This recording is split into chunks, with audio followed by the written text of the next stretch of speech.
Nous poursuivons ce temps fort Agir face aux défis sociaux et environnementaux. Bienvenue à ceux qui nous rejoignent. Je suis Jessica Ibelaiden, chef de rubrique à Bâti Actu, et je continue à vous accompagner pour la prochaine demi-heure. À mes côtés, numériquement en tout cas, M. Bruno Béchiza, maire d'Aulnay-sous-Bois et président de l'EPT Paris Terre d'Envol en Seine-Saint-Denis. Bonjour M. Béchiza. Bonjour. Également présent avec nous, M. Marc Verrecchia, président du groupe Verrecchia. Bonjour. Bonjour. Alors ensemble, nous allons aborder un thème au cœur des préoccupations du monde de la construction, qui est la question du bilan carbone et des circuits courts.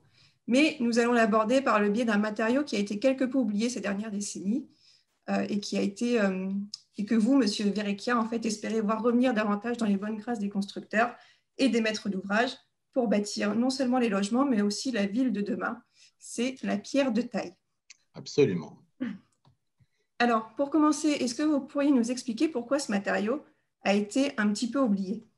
Alors, la première des choses, l'oubli, le principal oubli qu'on a fait depuis ces décennies, je dirais qu'on a un peu oublié, voire beaucoup, la nature, au-delà de la pierre de taille. Ça, c'est le premier point. Et non seulement on a oublié la nature, mais dans l'environnement urbain, on a oublié surtout le rapport entre l'homme et la nature. Et c'est ça le véritable oubli aujourd'hui. Ce n'est pas la pierre de taille, c'est l'oubli de la nature et de l'homme. Alors, c'est vrai qu'à ce moment-là, la pierre de taille a été un peu, comme vous le dites, un peu oubliée ou écartée face au béton et au lobbying du béton. On a voulu construire sans se poser trop de questions pendant des décennies, sans savoir si ça allait polluer, si ça allait durer, si la ville allait respirer. Bref, on a construit pour construire parce qu'on voulait répondre à un marché qui était important sans se poser trop de questions. Alors, je dirais qu'aujourd'hui, la pierre de taille, elle redevient essentielle dans cette construction et dans ce marché parce qu'elle dure, elle respire, elle isole, elle est recyclable et elle est durable. Donc, vous voyez, c'est quelque chose pour moi d'essentiel. C'est certainement pas un matériau oublié, c'est plutôt un matériau d'avenir. Et je dirais au-delà de ça que si on l'oubliait dans le paysage aujourd'hui, eh bien, ce serait une véritable faute écologique et pire encore, une faute politique. L'oublier, ce serait vraiment pas retrouver les valeurs qu'on a envie de donner à l'avenir et à la ville de demain. Donc non, elle ne peut pas être oubliée. Elle est l'avenir. Et est-ce que vous êtes plutôt d'accord avec ça, monsieur Béchiza? Donc, on dit qu'elle a été un peu oubliée, mais finalement, pourquoi est-ce que ça a été oublié selon vous, en fait? Je pense que quand on parle banlieue, moi je suis maire d'une ville de Seine-Saint-Denis. Le cliché, quand on parle Seine-Saint-Denis, banlieue, c'est cité-dortoir. Et effectivement, on a subi, parce qu'on en a vécu les contre-effets aujourd'hui, les années béton, parce qu'il fallait construire vite. C'était ces fameuses cités-dortoirs des années 60. Et il ne faut pas jeter le discrédit sur ceux qui faisaient ça. Il y avait des impératifs industriels. Moi, j'avais l'usine de PSA, il fallait vite faire venir des ouvriers, vite les loger. Donc, ça a été du tout béton, n'importe quand, que ce soit en termes de construction, mais aussi en termes d'aménagement, et on le voit avec les défis aujourd'hui de l'ANRU. Ces villes de banlieue avaient une histoire. Quand on se promène et qu'on regarde un peu plus dans ces villes de banlieue, on retrouve la meunière, on retrouve la brique. Et là encore, ça ne vient pas d'imagination. Bien souvent, il y a des histoires, des racines, une usine par là, une briqueterie, la pierre de taille, ça peut être à proximité une carrière, ou la meunière, encore d'autres explications. Et donc, pour le maire que je suis, c'est trouver l'équilibre tradition-modernité. Le tout béton, il était là, effectivement, aujourd'hui. On reviendra là-dessus sur les projets que j'ai mis en œuvre sur ma ville. On peut avoir l'ambition, en Seine-Saint-Denis aussi, d'avoir du bien, du bon et du beau. Et effectivement, il nous faut retrouver des matériaux nobles. Donc, le béton, je ne jette pas l'opprobre, c'est moche. C'est vrai qu'aujourd'hui, la notion d'héritage qui est essentielle pour un maire a fait que nous avons hérité d'ensembles qui sont difficiles déjà à vivre pour ceux qui y habitent et difficiles à supporter politiquement pour l'image d'une ville. Et donc, effectivement, essayons de réouvrir une page architecturale d'harmonie urbaine avec peut-être d'autres matériaux en renouant avec, effectivement, le passé, tradition, modernité.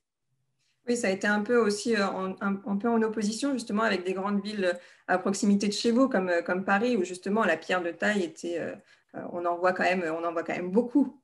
Mais c'est l'ambition. Quand je vous disais bien, beau et bon, l'ambition de nos villes de banlieue. C'est pourquoi à Paris, certains ont été capables de faire du beau et qu'en Seine-Saint-Denis, on ne le serait pas capable. Alors que, comme vous le disiez, j'ai, dans une autre vie, été policier. J'avais la chance d'avoir visité les carrières souterraines sous Paris. Il y a des explications. Et aujourd'hui, on voit le cachet que ça a donné à certaines artères parisiennes, que ce soit en termes d'utilisation de matériaux, mais aussi d'imagination architecturale. C'est la signature du préfet Haussmann, bien évidemment, mais on voit que on ne peut pas estimer que le périphérique, qui est déjà une cicatrice sociale pour certains, serait aussi une cicatrice urbaine. Je pense qu'il faut recoudre tout ça. Et l'architecture, l'aménagement peut être un moyen de recoudre tout ça. On le devine déjà en fait sur ces tout premiers échanges. La pierre de taille, elle semble avoir donc pas mal d'atouts à faire valoir. Celui qui est immédiatement perceptible, en fait, pareil, on l'évoquait très, très brièvement, c'est lorsqu'on passe à côté d'un édifice qui est construit avec ce matériau, c'est un peu le côté esthétique. Vous le constatez d'ailleurs à Aulnay-sous-Bois depuis environ 1 an, si j'ai bien compris, puisque vous avez réaménagé une place où un bâtiment de logement a été construit en pierre de taille. Expliquez-nous un petit peu l'histoire du réaménagement de cette place et de ce que ça a donné en fait. Je reviens toujours sur mes 3B, le bien, le bon, le beau. Quand vous arrivez maire d'une ville de 87 000 habitants en Seine-Saint-Denis en 2014, que vous découvrez à côté d'une gare où il y a 40 000 habitants, voyageurs jour, une place qui a été, avant-guerre, un pôle de centralité, avec des commerces de proximité, une vie locale, de jolies choses. Que vous arrivez sur cette place et que c'est devenu un parking en plein air, squatté, laid, complètement dévalorisé avec des bâtisses autour, alors qu'il y avait le premier immeuble de la ville. Le défi, c'est de dire, il va falloir que je trouve une solution magique pour valoriser. La solution magique, c'est un partenariat entre la ville qui s'est engagée à valoriser la place en créant un parking souterrain et en imaginant un espace public recréant un pôle de centralité. Mais pour mettre en valeur cela, bien évidemment, il fallait commencer à se projeter de qui allait habiter autour de cela, qui allions-nous réussir à faire venir en termes d'attractivité pour des commerces de proximité, pour réinstaller de la vie. Et effectivement, il me fallait un signal architectural, d'où l'appel à des promoteurs qui sont en capacité, et en l'état, ça a été M. Verrecchia, en capacité de me mettre un objet, un immeuble, qui allait être une signature, un totem architectural, qui appelait quelque chose. Oui, alors tout à fait. Et là, on voit très bien qu'on apporte une véritable valeur ajoutée, si vous voulez, à la place. Moi, je me rappellerai toujours, quand on a inauguré cette place, cette communion qu'il y avait. Il y avait 300 personnes d'ailleurs autour de cette place à ce moment-là. Et la communion qu'il y avait entre la réhabilitation de cette place et le bâtiment que l'on a fait. Alors, c'était assez simple d'ailleurs parce que la place était minérale. Il y avait un volet paysager absolument incroyable fait par M. Bruno Béchiza et il n'y avait aucune rupture. Et c'est là le lien et cette valeur ajoutée de notre pierre qui est aujourd'hui, on le voit bien, les enjeux de la ville de demain. Quand on écoute M. Béchiza, c'est exactement ça. Recréer un espace de vie entre l'espace privé et l'espace public à travers un matériau. Et ce matériau qui est le lien, eh bien, renforce, si vous voulez, ce bien-être, cette capacité à faire. Moi, je me suis amusé, je me suis dit, mais en fait, qu'est-ce que je vais dire dans mon discours quand je vais inaugurer l'immeuble? Parce qu'on dit exactement la même chose. Et on était vraiment en osmose par rapport à ça. Et même les gens ressentaient, ceux qui avaient 60 ou 70 ans, qui se rappelaient, qui se remémoraient cette culotte courte, et en culotte courte, cette place-là, eh bien, on avait cet immeuble qui, effectivement, prenait toute sa place. Et la pierre de taille, je vais vous dire une chose, le plus important dans cette matière-là, c'est qu'on me dit souvent, M. Verrecchia, ah ben, quand vous faites un immeuble, quand on regarde l'image, eh bien, c'est moins beau qu'en vrai. Eh bien, là, quand on était sur la place, je peux vous garantir qu'on ressentait vraiment cette chose. Alors, au-delà de ça, et des atouts qu'elle a d'être l'enjeu de la ville de demain, je rappelle quand même que c'est un matériau aussi géosourcé, c'est une vraie valeur ajoutée pour ce matériau-là. C'est le circuit court. Le circuit court, on est à 40 km de Paris avec nos carrières, on est à 35 km d'Aulnay par rapport à ça. Elle n'a jamais été, cette pierre, aussi bas carbone par nature. Elle était là avant nous, elle était là aujourd'hui et elle devrait être là demain. Les bénéfices de cette valeur ajoutée de cette pierre, c'est tout au long de sa vie qu'elle l'a. Et puis elle est aussi économique. Elle est aussi économique. Elle isole, elle respire. on a d'énormes économies de chauffage par rapport à ça. Moi, je dirais en même temps que l'autre valeur ajoutée qui est importante, au-delà du fait qu'effectivement on recrée un espace environnement, c'est une véritable, et ça me plaît de le dire, et parce qu'on le ressent, une climatisation naturelle. Là, cette valeur ajoutée est une véritable clim naturelle. On ne branche rien, elle donne tout simplement ça. Et puis, sur la place, c'est ce qu'on entendait M. Bréchisa le dire, ce qu'il veut, c'est redonner une identité. On redonne au logement neuf un véritable caractère patrimonial. C'est ça l'enjeu. Et cette place, on est un véritable exemple. Et aujourd'hui, eh bien, il est fait bon vivre sur cette place. Et on est très fiers d'y passer parce qu'il y a toujours ce lien entre le public et le privé et il n'y a plus de limite. Et c'est pour ça qui est important. Et la valeur ajoutée de la pierre, elle est là. Elle est vraiment là. Avant de revenir un petit peu plus en détail peut-être sur justement les vertus bas carbone de la pierre de taille, justement par rapport au regard sur la ville que ça a pu déclencher, qu'est-ce que vous constatez un an après finalement? Comment est-ce que ce bâtiment s'est inscrit dans le paysage et un an après, est-ce qu'il y a toujours cet enthousiasme au final? Eh bien, écoutez, alors moi je dirais déjà qu'un an après, on a l'impression d'être hier, vous voyez. Parce que la qualité aussi de cette pierre, c'est sa durabilité dans le temps, c'est son côté pérenne. Et vous voyez, par exemple, moi, ça fait 30 ans que je fais de la pierre de taille. Ça fait 30 ans que je construis des immeubles en pierre de taille, j'en ai pas ravalé un. On a l'impression qu'elle a été finie hier, cette place. Elle est belle, elle est entretenue. Et puis, au-delà de ça, je trouve que les gens la respectent, vous voyez. Quand il y a des choses qui sont belles, et c'est ce que disait Bruno tout à l'heure, moi je suis aussi également issu du départ du 93, mais c'est pareil, c'est partout pour toute la France. Il faut que ça se respecte. Et le fait de créer un lien entre l'espace public et l'espace privé et qu'on n'ait plus de problème par rapport à ça, eh bien on le ressent, notamment sur cette place en Seine-Saint-Denis, où on a l'impression qu'elle est immaculée parce qu'elle était là hier. Moi, c'est ce que je ressens. J'y étais encore il y a 48 heures. Et on prend plaisir à s'y arrêter, vous voyez. Ce n'est pas quelque chose qu'on traverse. On prend plaisir à s'y arrêter. C'est ça qui est important dans la ville de demain. C'est pouvoir s'y arrêter et prendre du plaisir. Et voilà, moi, en tout cas, c'est le premier ressenti que j'ai eu. Monsieur Béchiza, que vous disent vos administrés un an après? Moi, j'aimerais compléter sur deux volets. D'une part, il y a déjà, effectivement, je vous parlais de la notion d'héritage politique, de dire c'est beau. Les habitants, et c'est assez étonnant, à proximité, vous avez un collège. Aujourd'hui, quand je vous disais recréer un pôle de centralité, des adolescents se sont réappropriés cette place et loin de l'image des clichés de la Seine-Saint-Denis pour faire de la délinquance, mais au contraire pour s'y retrouver et jouer dans le respect. Et donc, effectivement, c'est là où dire qu'on peut faire du beau en Seine-Saint-Denis, c'est la première notion d'héritage, c'est un signal politique fort. Il y a un deuxième volet important. Je vous parlais d'attractivité, qui est une attractivité économique. Le but d'un maire de Seine-Saint-Denis, c'est aussi de garder une classe moyenne, garder des classes aisées, faire fonctionner un commerce de proximité. Et donc, il faut que ce soit intéressant d'acheter quand on est habitant en disant « mon bien ne va pas se déprécier ».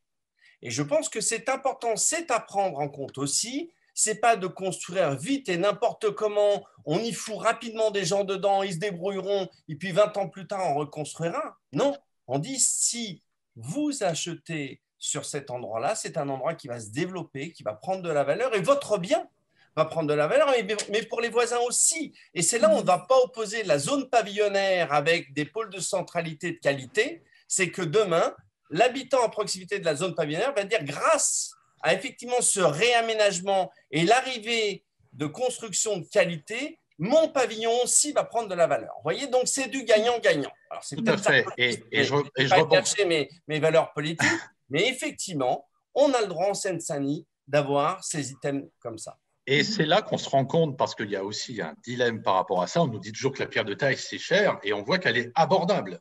Et parce que justement, on est en Seine-Saint-Denis. Et c'est vrai que je reprendrai ce que dit un petit peu Bruno, c'est qu'en Seine-Saint-Denis, ce n'est pas parce qu'on est en Seine-Saint-Denis qu'on ne doit pas avoir des logements de qualité. Et les logements de qualité, eh bien, la pierre de taille, elle est durable, mais elle est aussi abordable. On construit à 1 500 € hors taxe le mètre. On a eu du primo-accédant sur cet endroit-là. Effectivement, les gens voulaient partir dans le parce qu'il n'y avait pas effectivement des références de qualité pour effectivement aujourd'hui ce qu'ils appellent la durabilité, le côté patrimonial des choses.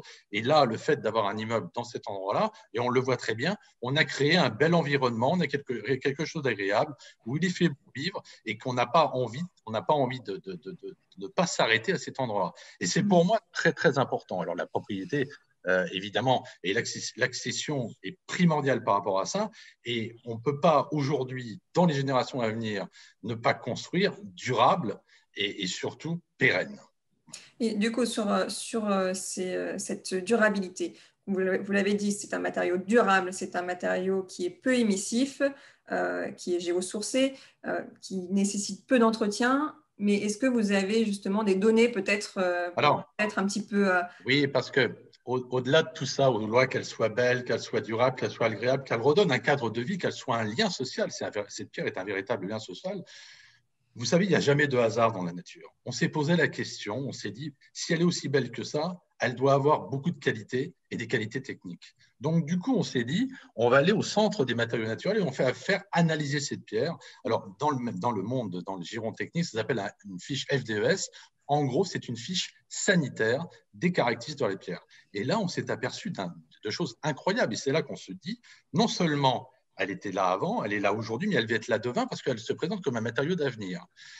Et on a analysé 3 chiffres. Le premier chiffre, c'est qu'elle est 70% moins émissive en CO2 que le béton.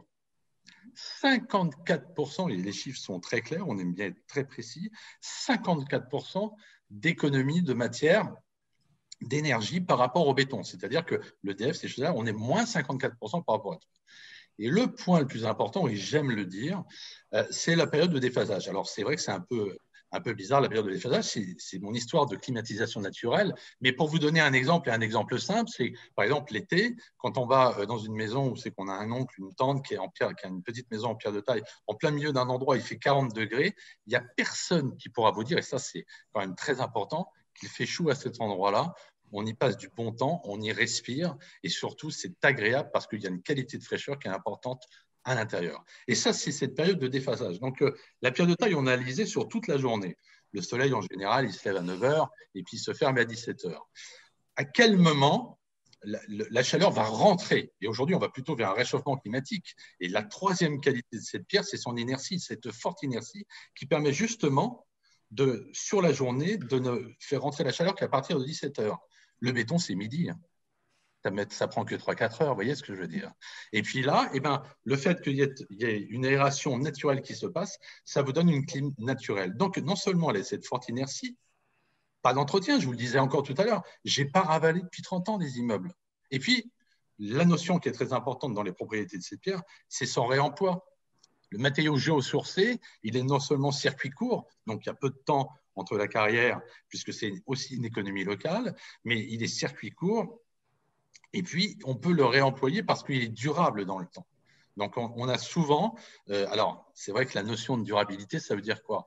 Regardez Paris, moi j'ai rarement vu des immeubles haussmanniens se casser. Donc, ce n'est pas sur 50 ans ou 100 ans, c'est sur 200 ans. Et aujourd'hui, un maire qui cherche une identité, qui cherche une durabilité, qui cherche quelque chose de patrimonial, eh bien, la pierre de taille, elle répond, c'est le matériau incontournable sur les façades.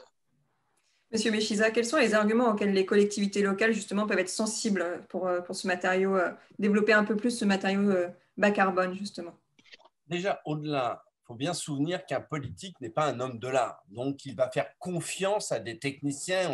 On voit bien qu'aujourd'hui, dans la forêt des normes, il est toujours compliqué de se faire une idée en fonction de son libre arbitre.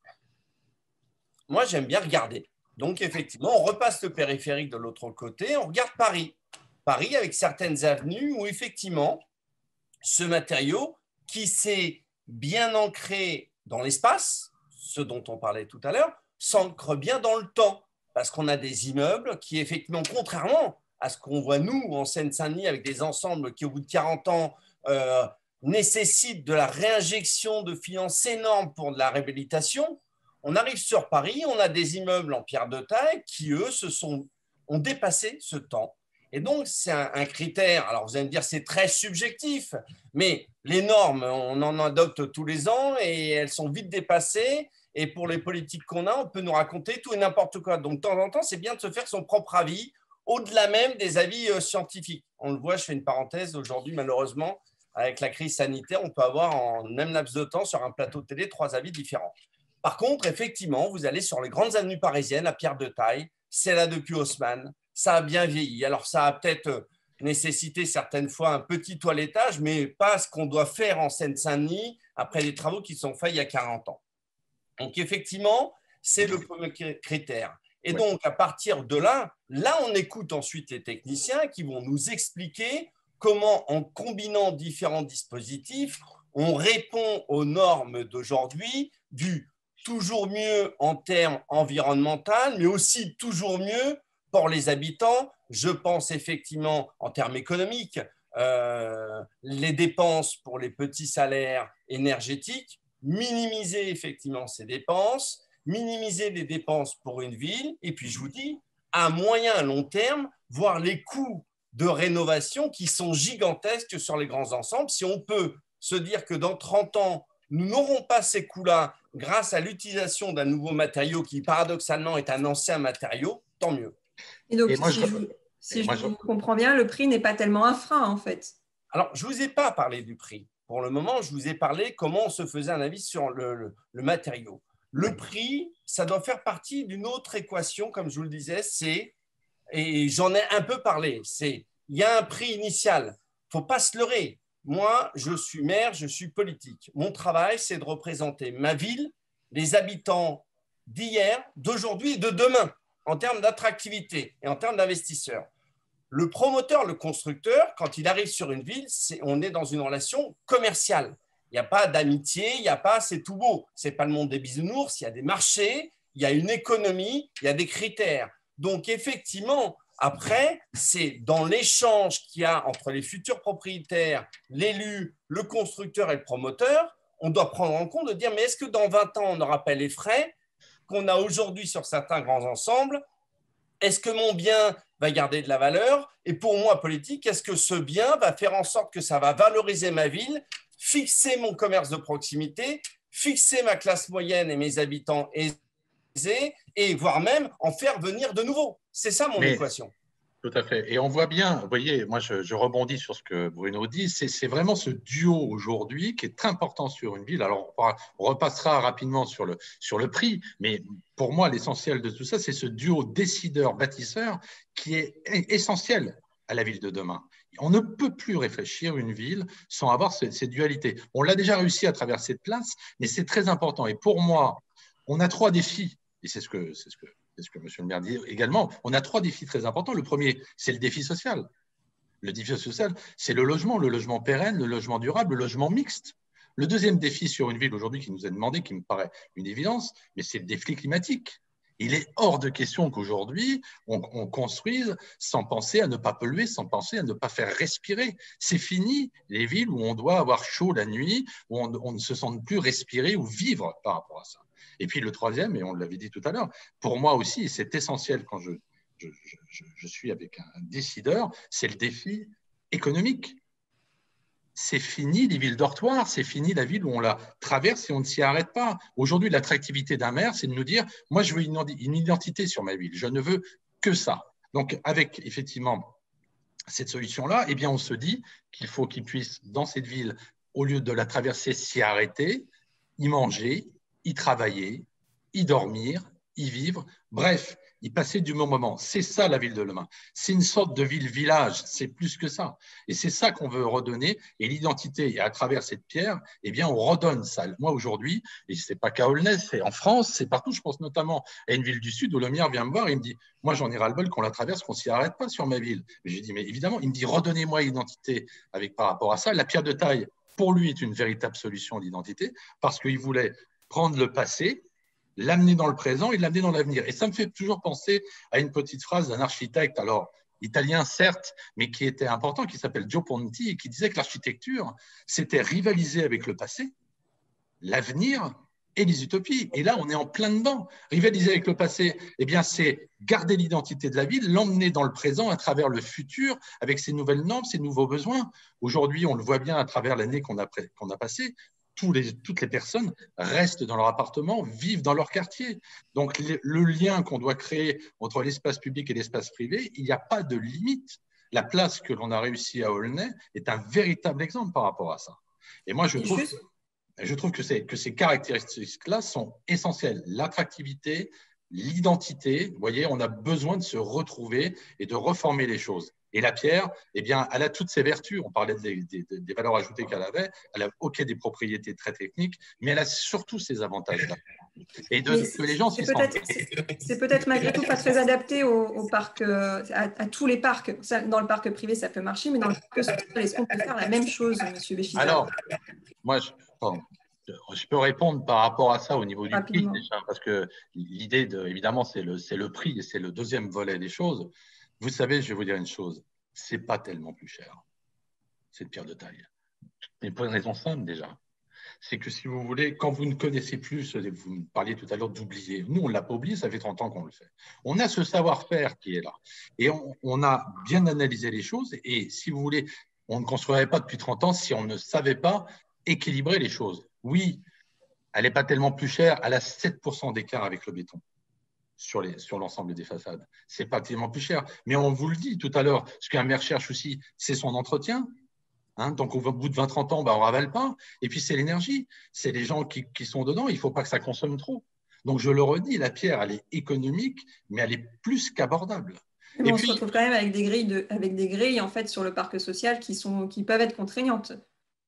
Mais vous savez, il va falloir aussi décolorer tout ce genre de choses. Parce qu'aujourd'hui, on parle de la planète. On parle des nouvelles normes. Le béton, il faut l'oublier à ce niveau-là. On ne peut plus opposer une ville de demain contre la nature et la nature. Si vous remettez des choses qui sont nuisibles et qui polluent et qui ne sont pas durables, ce n'est pas possible. Donc, il va falloir un moment répondre aux enjeux de la planète pour une construction naturelle. Donc oui, ce sera un petit peu plus cher, mais on n'a pas le choix. Il faut bien aujourd'hui construire la ville de demain. Et la ville de demain, je suis désolé, elle est écologique, elle doit répondre aux enjeux climatiques. Donc oui, le social doit être dans cette optique-là. Et on le fait déjà, on le pratique déjà. Et puis, vous me parliez du 93 tout à l'heure, mais c'est vrai, comment on peut construire de la pierre de taille massive depuis 30 ans si on ne la maîtrise pas, vous voyez? C'est toujours cet oubli du savoir-faire français. Et nous, on ne l'a pas oublié. Monsieur Béchiza, du coup, comment est-ce qu'on peut convaincre les maîtres d'ouvrage, les collectivités et tous les maîtres d'ouvrage publics à avoir recours davantage à la pierre de taille dans les projets? Alors, le mot est important, vous avez dit davantage. Moi, dans l'échange que j'ai aujourd'hui avec vous et avec M. Verrecchia, je ne suis pas représentant d'une entreprise de pierre de taille. Je vous explique pourquoi moi, en tant que maire, et c'est mon choix politique que peut ne pas partager un autre maire, j'ai voulu faire revenir ce matériau noble, naturel, authentique.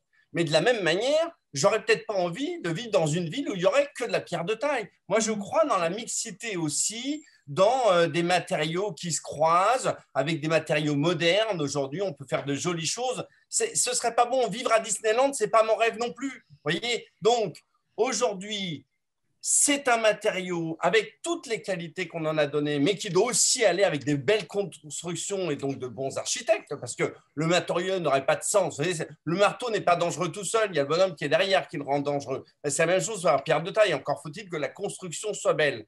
Donc oui, voilà les atouts qu'on a exposés pendant un certain temps sur la pierre de taille. De la même manière, dans une ville harmonieuse, la pierre de taille a toute sa place, et je pense que dans l'équation économique, ça peut ne pas être exorbitant si on regarde bien en particulier ce que coûtent certaines fois des rénovations, mais de la même manière, je pense qu'il faut qu'il y ait une mixité de matériaux sur une ville, bien évidemment. Et je rebondis là-dessus en disant c'est le bon matériau au bon endroit. Vraiment, l'hybridation des matériaux, nous, on n'est pas du tout en opposition par rapport à ça. On dit juste qu'aujourd'hui, aux enjeux de demain, aux enjeux climatiques et économiques, il faut mettre le matériau au bon endroit. Et la pierre de taille, sur les façades, aller au bon endroit. Et puis, pour rebondir de ça, c'est qu'elle s'adapte à toutes les architectures. Vraiment, on arrive à faire toutes les architectures avec cette pierre de taille. Aujourd'hui, les architectes viennent nous voir en disant « Nous, on veut construire en pierre de taille, on veut construire. » Et effectivement, c'est là le binôme architecture et bâtisseur qui nous permet d'aller plus loin. Je ne connais pas un architecte qui n'a pas envie de faire de la pierre de taille. J'en connais pas un. Tous. Donc, on a parlé d'héritage, on a parlé de beau, on a parlé de ville harmonieuse pour la ville de demain, de la façon dont il faut mixer les matériaux pour y parvenir. Alors, on le comprend, donc grâce à ses propriétés, la pierre de taille peut très bien s'insérer dans tout cela et dans cette conception des bâtiments, des logements et de la ville de demain. C'est un matériau qui est bas carbone, qui permet de valoriser une filière locale et un savoir-faire français. Donc, vous l'évoquiez, c'est important. Préservé. Écoutez, merci beaucoup, Monsieur Béchiza. Merci beaucoup, Monsieur Verrecchia, pour Merci. l'échange. Merci beaucoup. Merci à vous aussi derrière vos écrans pour votre attention et restez connectés car tout de suite, on poursuit nos réflexions autour des défis sociaux et environnementaux et plus particulièrement de l'influence réciproque entre logement et climat.